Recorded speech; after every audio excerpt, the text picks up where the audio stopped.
काय तुमच्या घरचे पण कोबीला पाहून नाक मुरडतात का? मग ही रेसिपी एकदा नक्की ट्राय करून पहा. त्यानंतर पहा सगळेजण कोबीना आवडीने खातील. तर काय करायचं सांगतेच, पण अगोदर लगेच घरगुती भोजनला फॉलो करा. सर्वात अगोदर इथे आपल्याला एका मिक्सरच्या भांड्यामध्ये हिरवी मिरची, आलं, लसूण, जिरे आणि कोथिंबीर घालून वाटून घ्यायचं. लगेच इथे आपल्याला एक कोबी घ्यायचा आहे. याच्यावरचं आवरण काढायचं. कोबी 2 भागामध्ये चिरून घ्यायचा. चिरलेला कोबी अशा पद्धतीने किसून घ्यायचा.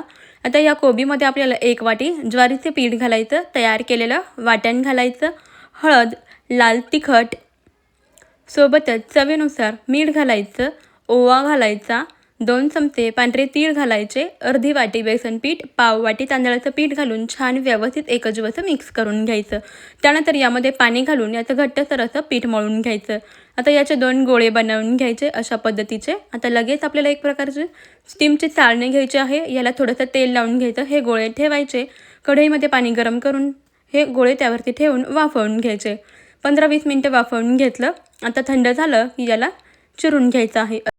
याच्या वड्या कट करून घेऊया. पहा अशा पद्धतीच्या आपल्या कोबीच्या वड्या तयार होतात. आता तयार केलेल्या वड्या लगेचच आपण तेलामध्ये तळून घेऊया. मस्त अशा मध्यम गॅसवरती छान कुरकुरीत होईपर्यंत तळून घ्यायच्या आहेत. याला तुम्ही शॅलो फ्रायसुद्धा करून घेऊ शकता. तर इथे मी वापरते ऑडी युनिरॅपचा हा पेपर फॉईल, जो की इको फ्रेंडली आहे. आता याचा पेपर कट करून घेऊया. यावरती आपल्याला तळलेल्या वड्या काढून घ्यायच्या आहेत. तुम्हाला हा पेपर ऑर्डर करायचा असेल तर ॲमेझॉन, झेप्टो, ब्लिंकिटवर उपलब्ध आहे.